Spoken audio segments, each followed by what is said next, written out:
Hello champions, I'm still Dr. Francis, your mentor and life coach, live here in USA, Washington DC, Leta Zunze Ubumwe za Amerika, aho tumaze guconnectinga n'ibigo bitandukanye bishaka abakozi mu kazi. Hari imijyi imenyerewe musanzwe muzi ikomeye iryoshye hano muri Amerika, Virginia, California, Texas, Florida, Michigan, New Jersey, Washington DC. Oya ntabwo ari aho akazi kari, ntabwo ariho tugiye kugutwara, ariko naho tukujyanye ni heza cyane. Wowe wifuza gukorera muri Amerika, twakuboneye imyanya. Ni imyanya yo gukora mu restaurant, ni imyanya yo gukora muri za warehouse, ni imyanya yo gukora muri za shop, ni yo gukora muri za mall, imyanya yo gukora muri za baker, drivers, kora bafite za driving license.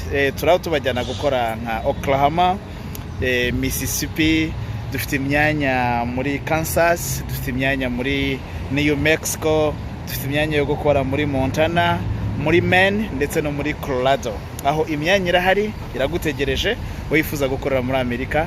Wowe wari ubifite nk'inzozi zawe, wifuza gukwagerayo byaranze, wagerageje kwiga, wagerageje gutembera, buno niho uraza ufite akazi, tuguha job offers, ku applying akazi, ugahaguruka ufite contract yo gukora, ugahaguruka ufite work permit, ugahaguruka ufite akazi. Ni program nshya ariko zi hiring unskilled, abo badafite amashuri menshi, n'abayafite imyanya irahari vuba cyane. Twatangiye kuba connectinga muri assistant administrator, twatangiye kuba connectinga kwa muganga aba nurses, kuko tumaze igihe tubikora muri Canada no muri Amerika twaje. So imyanya ni mike rero, niba yifuza kuza gukorera muri iki gihugu, join us unyuze kuri nimero +250 788 tugutware mu kazi, nawe uvuga watangiye gukorera hano usubira gushora iwanyu muri Afrika. Ushobora gukurikira iki kiganiro uri muri Afrika, uri mu Rwanda, uri mu Burundi, uri muri Congo, uri muri Tanzania, uri muri Kenya.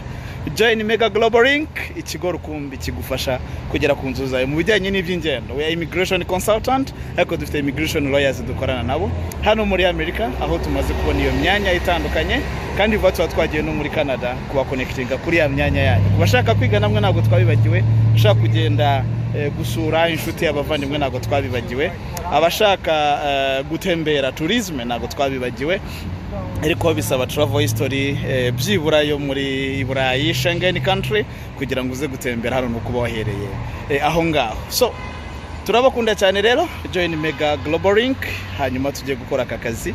Join Mega Global Link, uhaguruke ufite visa yo gukora. Join Mega Global Link, tugufashe byihute. Iyo rendezvous zidahari mu Rwanda, tuguconnectinga kuri embassy ya Kenya, embassy ya Tanzania, embassy ya Uganda, aho hose tuhafite connection, tuhafite channels kugira ngo tugufashe byihute bigende neza, kuko ni ibigo bikeneye abakozi baza gusavinga bari unskilled, badafite ubumenyi buhagije, bahembwa hagati y'amadolari 20 na 30 ku isaha, nawe wabo umwe muri abo. Ikiza tugira nawo amasezerano kwa noteri ari clear, avuga igihe bizatwara uko kingana na amezi 6 gusa processing time, ndetse bavuga ko iyo bidakunze tugusubiza wishyuye yose immediately. So join Mega Global Link and work together. Hamwe na Mega Global Link wagera ku nzozi zawe, hamwe na Mega Global Link watembera, wajya gukora, wajya kwiga, wajya gusura bawe muri Canada, muri Amerika ndetse ni Burayi.